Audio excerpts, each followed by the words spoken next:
Right. So what do I look, when I talk, I look at the camera? Yeah. Okay.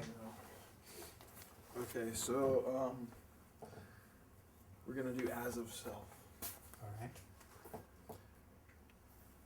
Rolling? Rolling. Okay, great. So I'll just kind of like offer some starting places. In the dualist mindset, where there you have the two worlds, spiritual world and natural world. Obviously, the more enlightened place to be is in the spiritual world. How do the angels view their relationship with life? Okay. Angels, first of all, people don't really know what angels are, but Swedenborg discovered on his visits in the Grand Human that angels are people. So in other words, we are called angels when we enter the heaven in our mind, see? And we are called devils when we enter the hell of our mind. So you can be either an angel or devil depending on where in your mind you enter. Now, if you enter the heaven of your mind, you are activated by heavenly loves, such as goodness, innocence, loyalty, happiness, community spirit, and so on. Those are all the heavenly loves, and they are in your mind, and you can enter them. Now, you can also enter the hellish loves, like selfishness, cheating, being disloyal, being cruel, and so on. So those are all our hellish loves. Now, angels are people who live in their heavenly loves. Devils are people who live in their hellish loves. So that's what Swedenborg discovered. There are no separate species of angels and devils. Okay, so the main, if you had to write a sentence or two on what Swedenborg says is the main difference between devils and angels. Okay, we are angels and we are devils. So what we want to do is, what is the difference when we are in our heavenly loves, and what is the difference when we are in our hellish loves? But that's all it is. So what we need to do is to identify loves, and I have my students in my course do that because it's very useful for people to be able to tell the difference between the heavenly loves and the hellish loves so that they can choose. So the idea of as of self, the angels have something that frees them from falling to the hellish loves. Can you detail how angels see their relationship with God that allows them to be in heaven, this as of self perception? Yes.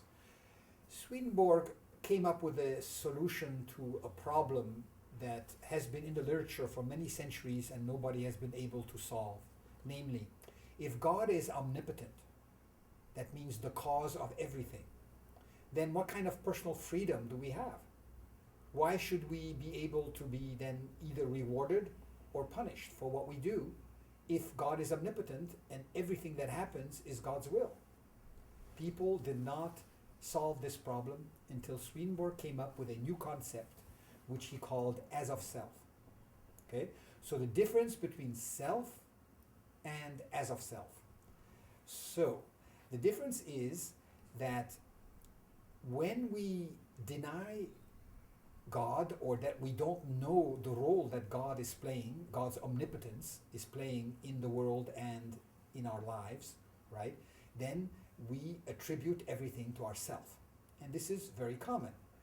I want this, I did this, I accomplished this, I succeeded in doing that, I have the power of this. Now, angels, people who live in the heavenly loves, here on earth, they're already angels. Why? Because they live in the heavenly loves. Now, instead, they say, this is God's determination, not mine. So instead of thinking of themselves as a full-fledged self that makes decisions in freedom, they think of themselves as an as of self following the heavenly loves that come in from God. So in other words, if you follow your heavenly loves and you obey according to that, you are in total freedom. But if you follow yourself, which are your hellish loves, you're not in any freedom. You are compelled by your emotions and you are compelled by your evil loves to do what you're doing. You have absolutely no choice. So the concept of as of self saves the determination or influence that God has in our lives. Namely, the angel person says, God is doing this, but God wills that it feels like I'm doing it on my own. But I need to remember that I'm not doing it on my own, that God is doing it within me. So if I reach out here and I pick up this pen, it feels like the self is doing it. But my rational knowledge tells me it's God's power permitting that action. If God did not permit that, I would not be able to reach it, or I wouldn't even think about reaching it. So God controls every second of your mind as of self.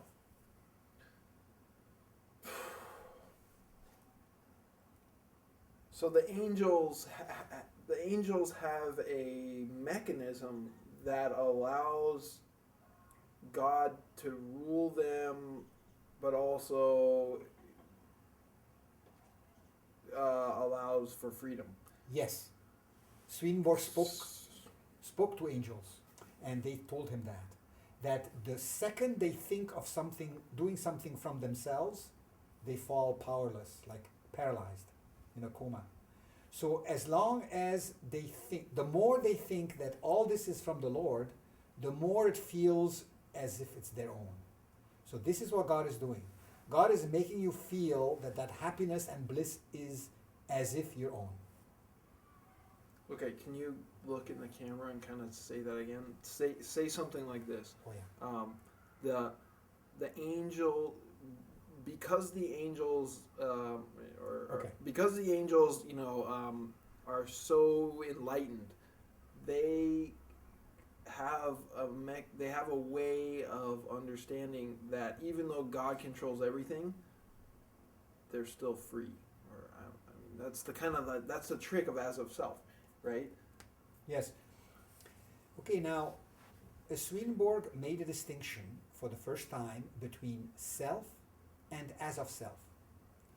Now, people who are in their heavenly loves, they're called angels, they understand rationally that God is omnipotent, and therefore everything that it appears to them that they are doing from themselves, they know rationally that it can't be, that it's really God giving them the permission to do that. And if God doesn't give permission, they cannot do anything from themselves. This is what the angels call the as of self rather than the self. And when you don't have as of self, what do you have? When you attribute the power to yourself, then what you're doing is changing the heavenly love into a hellish love. The heavenly love is, all this is from God, God is giving it to me, I'm enjoying it. The hellish love is, this is not from God, this is mine. In order to enjoy it, it has to be mine. So that's the contrast. So the sublime nature of angels is that they know they don't have a self. Exactly. Say that. Something like that. Yes. In other words, the special nature of angels, which happens to all people who enter their heavenly loves and live in their heavenly loves, the special feature is knowing that they have absolutely no power and that all their bliss and all their power is attributed to God. And they call that the as of self rather than the self. Because it appears that they do things, but they know they don't. Exactly. Okay. Say that. Something. Yes. So to the angels, it is important that the feeling that they are free is very important, because human beings can't be happy unless they feel free. So angels, or people who are in the heavenly loves, act from those loves which come from God, but it feels like it's their own. And as long as they know it's God's, they are happy and it feels like their own. The minute that they start feeling that it's their own, they start losing it and getting depressed and falling out of their mental heaven. Okay, and then we'll move on to that other thing that we talked about. Oh, correspondence. Okay, so angels are required to intake substances to keep their life going, just like physical body people, right? So what is the food in heaven, and what's the correspondence to the natural body nourishment? And I'm thinking like lung and heart, or divine inputs and then natural inputs. Yes. Okay. Well, it's easier if you think of your two bodies. So we're born with two bodies. Well, preface the whole thing with something correspondence. Oh yeah, I see. Good. So if we want to understand correspondences which were revealed to Swedenborg, and Swedenborg describes them in his book so that we can actually make a science of correspondences, we need to consider the relationship between the physical body and the spiritual body. Okay? So the physical body, everybody knows, is divided into three systems. And they are known as the circulatory system, which contains the blood, the circulation of the blood, and the organs like the liver and the other internal organs that clean the blood. And then we have the respiratory system, which is the second system. The respiratory system, which is also pulmonary. So it also includes our functions of creating sounds and speaking. So you have the mouth and the throat and the nose, as well as the esophagus and the lungs. All that constitute the respiratory system. So the respiratory system in the spiritual body corresponds to the cognitive. So your thoughts correspond to the cognitive system, which is why I call the cognitive, I call it the cognitive respiratory system in your spiritual body. Now the affective, I call the affective circulatory system in your spiritual body. And then finally the sensory motor, that's your external body that is visible to the other people who are around you. Okay, so those are the correspondences in the systems. The circulation of the blood brings nourishment to all the organs and the muscles. Okay, so that's like the affective system in the mental body consists of the loves, the feelings, the desires, and the intentions. Those are the ones that feed the mental body. For instance, if you get in, for instance, the spiritual heat and the spiritual light that you get from the spiritual sun, those are all transformed into the loves of the affective circulatory system, because they are your nourishment. And the truths are the respiratory system. The loves and the truths work together. So the body, the physical body, is nothing but a copy in physical matter of how the spiritual body actually functions. So the spiritual body is the template, and the physical body is the retemplate or something, right? Is the copy. Right. Exactly.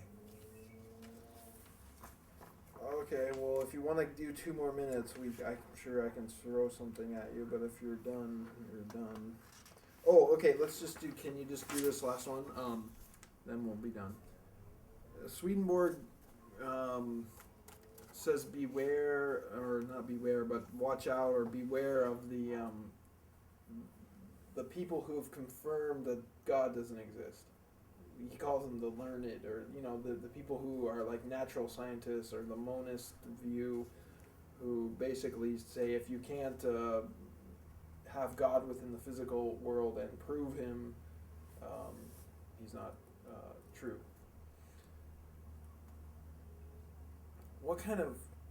What's the state of our current society? I mean, in America, we have a lot of people who went to college. We have a very advanced portion of our society. You might think in America how many people have gone to college. You might think it's a lot, but it's actually a small percentage of the total population. 25%. Right, very small percent. Right, of all adults within America have gone to college. or gone or graduated. But within the educated people here, what's the danger of listening to smart people who don't believe in God? Say Okay. that, the danger of, or Yes, Swedenborg warned against the dangers of thinking in a way that eliminates God. And natural science is not necessarily atheistic. It is today, it has been for the last 100 years. But things are changing. There's one natural scientist, a physicist, his name is Ian Thompson, and he's a Swedenborgian expert. He's a nuclear physicist, very active today in his research. But at the same time, he is writing a book called Beginning Theistic Science, which I'm reviewing and helping him a little bit with it. But it's very interesting to see that the concepts in physics and natural science today are moving into a dualist framework. And so that's very hopeful. Now, the thing that's so dangerous about a monist framework that we received in our education, almost everybody receives in their education today an exposure to science which eliminates the existence of God or makes it very controversial. So the reason Swedenborg thought this was bad was because it makes it more difficult for people to regenerate. Because regeneration is the key why we are here. It is necessary for us to regenerate so that we can be attracted more to our heavenly loves than our hellish loves. And a godless natural science does not allow people to enter into the meaning of spiritual aspects of that thing. For instance, take marriage, for instance, and marriage counseling and psychology. Now, I teach a course in marriage, and I teach it in the dualist perspective of Swedenborg.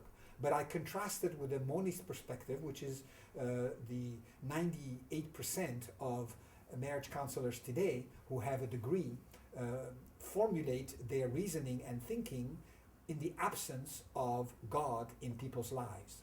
So this, I think, is quite detrimental. The American Psychological Association recently decided that therapists, licensed therapists, should know more about how people relate to God, what they mean about sin and regeneration, in order to be able to deliver a better therapeutic service for them. So I think there's more of an awareness today that the idea of God in people's lives is a benefit. And therefore, if natural science is going this new way to incorporate dualism, then this entire history of negative bias against God in science will be eliminated. And finally, education in public school will be able to be dualist. It cannot be now because religion is not allowed in science, public education today. So if God is going to get back into people's minds and into education, it's going to have to come from science, not from religion.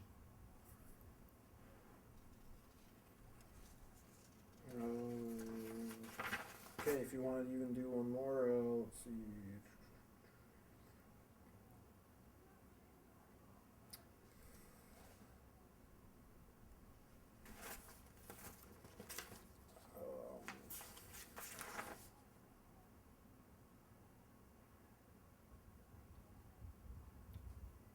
Maybe Swedenborg's influence. Oh, okay. Let's talk about cause and effect. Let's talk. Start the whole thing. Inside of dualism, you have two worlds, and one of the main thing about science is that we're trying to zero in on cause and effect relationships, right? And so within the dualist understanding, the spiritual is the causative and the physical is the affected reality, and that's wholly different than what the regular science would want to tell you, that germs cause sickness or that these physical things cause this other physical thing. So if you do that, then I'll be this happy as a cat and we'll get out of here. Did you follow what I was saying? Yeah. Okay. So true cause and effect versus false cause and effect.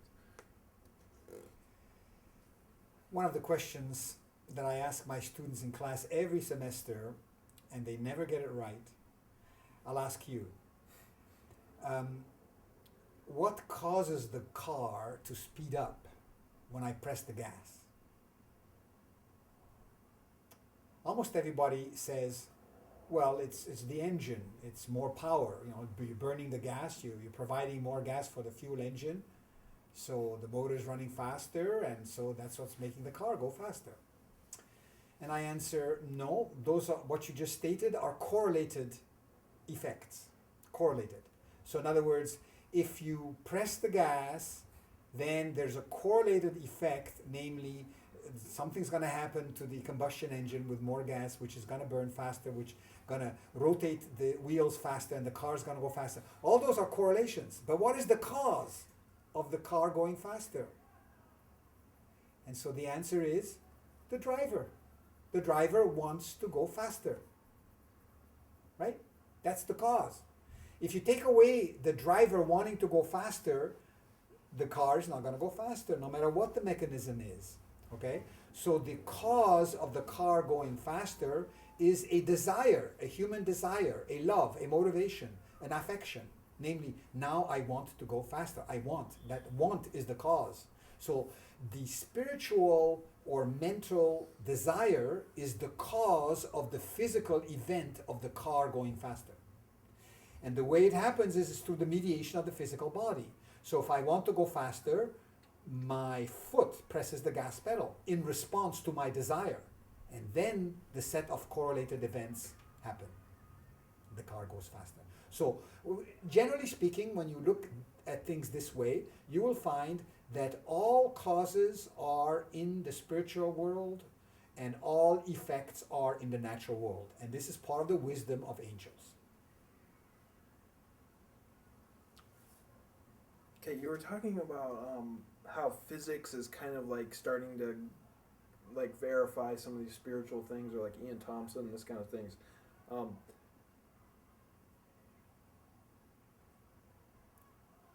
The new paradigms in quantum physics and stuff are all indicating that consciousness has a lot to do with things. You know, the observation component is not to be underestimated or whatever. So,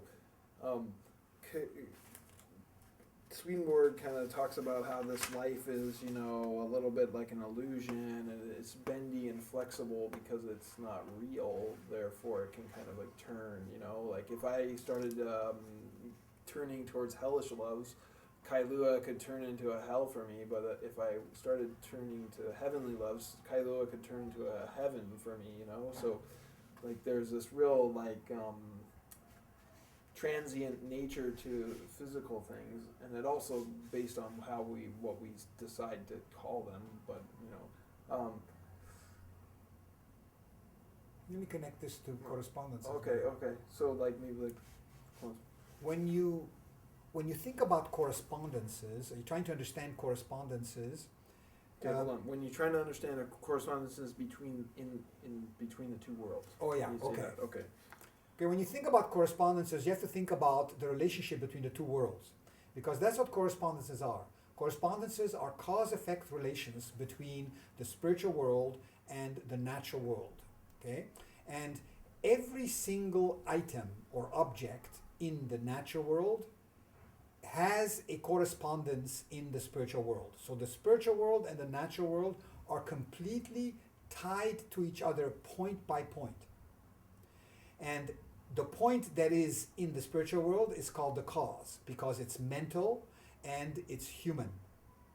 Whereas the point in the natural world is inert, dead, physical, not human.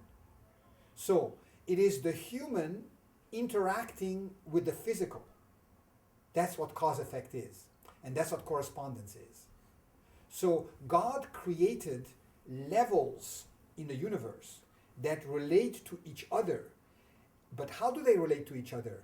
It's the laws of correspondences that defines how each layer relates with every other layer. So if you study correspondences, you can understand the scientific mechanism which God uses to rule the world from his thoughts to the atom that moves around in the physical world. Okay, done. All right. Thank you. That's so good. I'm gonna be on the editor, and then if we need a second session, I'll let you know.